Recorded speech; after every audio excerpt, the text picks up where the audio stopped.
Populism isn't unique to America. In a world that 10 years on is still dealing with post-recession chaos, populism is a common thread extending to every region and possibly every nation of the world. Even more troubling is the fact that by several measures, populism is gaining momentum long beyond the point that any normal economic cycle would have snuffed it out, especially in the world's top economy. If the tide is ever to turn, it'll probably happen first in the US. But is that even remotely possible? Well, populism is a popular topic these days, and a number of serious papers and possible measures have been presented. Most look at the increasing share of the vote going to parties further from the center of the political spectrum in either direction. The figures, however, derived are almost universally agreed that political divergence has increased, irrespective of geography or the ideology of political incumbents. There is less agreement on the causes of today's populism. The knee-jerk reaction is to blame it on structural factors, and there is a long list of current candidates. But there's little conclusion on which ones predominate. Economists point to the negative relationship between populist uprisings and employment, essentially saying that if enough people are gainfully employed, they don't have time for uprisings and so on. Put another way, high unemployment breeds unrest and vice versa. In that case, what is America upset about? I mean, aren't they experiencing record low unemployment rates? Officially, yes. Unofficially, not quite.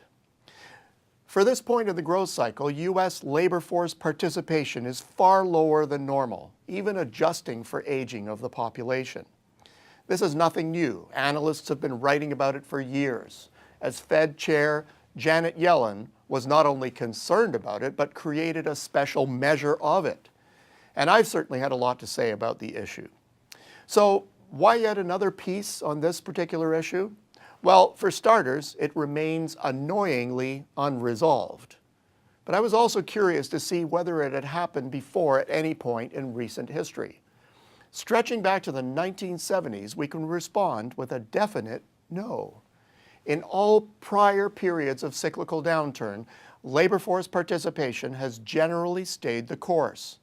Sure, there are discouraged workers that temporarily drop out of the economy, but compared with today, prior reactions have been minuscule. A calculation of differences in the effective unemployment rate, that rate that includes discouraged labor force dropouts, stays within a relatively tight band around zero for most of the past 40 years. Post-2008, it marched steadily up to 1%, 2%, then 3%. It's drifting downward now thanks to nascent labor market improvement, but it still pegs the effective unemployment rate, not at the official 3.7%, but effectively at 6.1%. That is a world of difference. It essentially says that there's enough labor in the U.S. market to sustain economic growth at the current above potential pace for just about 2 years, longer if growth settles down to a sustainable long-term rhythm.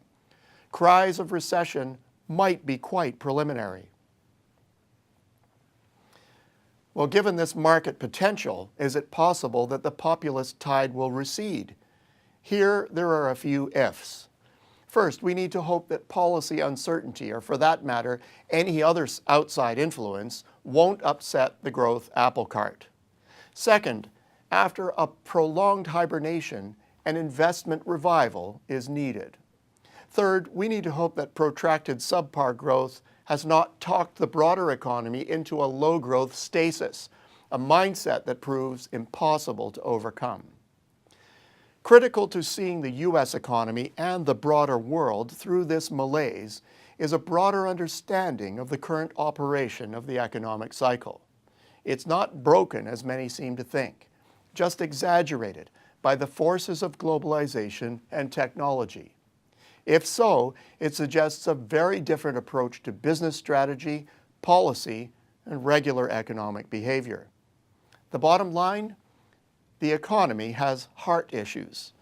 There seems to be little agreement on what the heart of our current difficulties is. And as such, we're having a hard time knowing how to get it back into regular rhythm.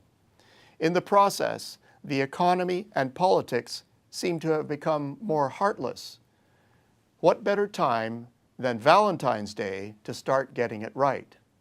Happy Valentine's Day to all of you, and we'll see you next week. Until then, I'm Peter Hall.